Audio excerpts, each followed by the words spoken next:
প্রতিটা মানুষ জানতে চায় কি হয়েছিল ৭৫ এর ১৫ই আগস্ট? প্রথম কথাটা হচ্ছে যে ১৫ই আগস্ট কিন্তু কোনো বিচ্ছিন্ন ঘটনা না। এটা সূত্রপাত হয় মুক্তিযুদ্ধ চলাকালীন অবস্থায়। আমরা বুঝতে পেরেছিলাম যে বাংলাদেশের মুক্তিযুদ্ধটা অ্যাকচুয়ালি কাদের ইন্টারেস্টে হচ্ছে? এটা কি আমাদের ইন্টারেস্টে হচ্ছে যে আমরা আমাদের দেশ যুদ্ধ করে স্বাধীন করব? নাকি এটার পেছনে অন্য কোনো উদ্দেশ্য কাজ করছে? যখন ৭ দফাতে চুক্তি করে নজরুল ইসলাম আর তাজউদ্দিনকে পারমিশন দেওয়া হলো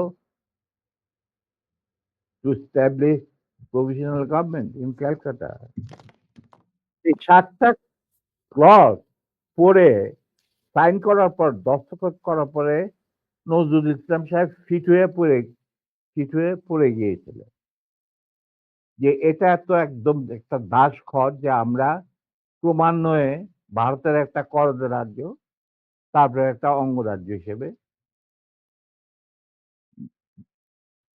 অঙ্গরাজ্যে পরিণত হবে বাংলাদেশ, তবু বাংলাদেশ। আর ওই joint declaration between Usmani and general Manekshaw joint command establish করার পর কথা ছিল যে general Usmani on behalf of Bangladesh government will invite General Manekshaw to come and be present as an auxiliary force commander, সহায়ক শক্তির কমান্ডিং চিফ হিসাবে in the surrender ceremony, but the instrument will be signed by the Mukti Fauj commander in chief, who was General Usman, Colonel Usman. কিন্তু সেটা হতে দেওয়া হলো না। ১৬ই ডিসেম্বরে যে সারেন্ডার সেরেমনিতে হলো রেস করতে, সেখানে পরিষ্কার বাংলাদেশের জনগণ দেখতে পেল যে পাকিস্তান আর্মি সারেন্ডার করছে ভারতীয় সেনাবাহিনীর কাছে, এবং সেখানে সাইন করছেন আরোরা ভারতীয় বাহিনীর পক্ষে, আর ওদিকে নিয়াজি পাকিস্তানি আর্মির পক্ষে। সেখানে মুক্তিযোদ্ধারা কোথায়? আমরা পড়ে থাকলাম ঝাড়ুদার হিসাবে ইন্ডিয়ান আর্মির রাস্তা পরিষ্কার করে দেওয়ার কাজে, বনে বাজারে। আমাদের কি কোনো শহরগঞ্জে ঢোকার পারমিশন দিল না মুজিব সরকার, মানে তাজউদ্দিনের সরকার, আওয়ামী লীগ সরকার। সেই অবস্থায় কি প্রমাণিত, এটা এই ঘটনায় কি প্রমাণিত হলো? ইন্ডিয়া প্রমাণ করলো সারা বিশ্বে যে বাংলাদেশের জনগণ নিজেরা যুদ্ধ করে দেশ স্বাধীন করেনি। বাংলাদেশ নামক একটি রাষ্ট্র প্রিমেচুরলি জন্ম দেওয়া হয়েছে as an outcome of Indo-Pakistan war, যেখানে ইন্ডিয়া জিতেছে। এইটা হলো ইতিহাসের শুরু। তারপর মুজিবকে যখন ছাড়া হলো, সে তো কিছুই জানতো না যে দেশ স্বাধীন হয়েছে, কোনো মুক্তি ফৌজ বলে কিছু ছিল, হাজার হাজার লোক দেশচ্যুত হয়েছে, প্রাণ হারিয়েছে, কি জানতো? তাকে যখন ছেড়ে দেওয়া হলো, তখন ইন্দিরা গান্ধী তাকে পাকিস্তানে ফোন করে বলল যে ফোন করলো মুজিব, ফোন করে বলল যে আমি দেশে ফিরে যাচ্ছি।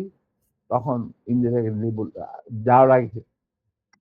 যাওয়ার আগে আপনার সাথে দেখা করে আমি আপনাকে কৃতজ্ঞতা জানতে চাই।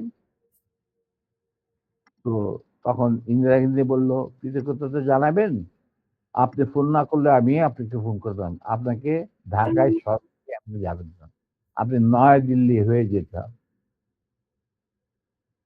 মুজিব সেটাই করলেন। তিনি চলে গেলেন নয়াদিল্লি, লন্ডন হয়ে। সেখানে কি হলো? যেই ৭ দফা চুক্তিতে সাইন করার পর প্রবাসী সরকার গঠন করেছিল তাজউদ্দিন আর নজরুল ইসলাম। সেই আওয়ামী লীগ বাংলাদেশে ক্ষমতা গ্রহণ করলো সারেন্ডারের পর। ওই ৭ দফা ভিত্তিতে, এবং সেই ৭ দফাতে মুজিব স্বাক্ষর দেওয়ার পর ফিরে গিয়ে তিনি ক্ষমতা নিজে হাতে নিয়ে নিলেন। তাজউদ্দিনকে বলল, তাজউদ্দিন তুমি প্রাইম মিনিস্টার থাকবা না, আমি হমু প্রাইম মিনিস্টার। তারপর কি হলো? কোনো নির্বাচন নাই, কিছু নাই। ওই ৭০-এর নির্বাচনের সুবাদে তারা ইন্ডিয়ার ৪ স্তম্ভ ডুপ্লিকেট বাংলাদেশে ইম্পোর্ট করে তার উপরে একটা সংগঠন বানানো, হুবহু এক। শুধু তাই না, রবীন্দ্রনাথ ঠাকুর, যাকে নিয়ে আমরা নাচানাচি করি এবং অনেকের মানে ভাইসে যায়, আপ্লুত হয়ে যায় আবেগে, এই রবীন্দ্রনাথ ঠাকুর একজন ইন্ডিয়ান নাগরিক এবং ইন্ডিয়ার জাতীয় সঙ্গীতের রচয়িতা।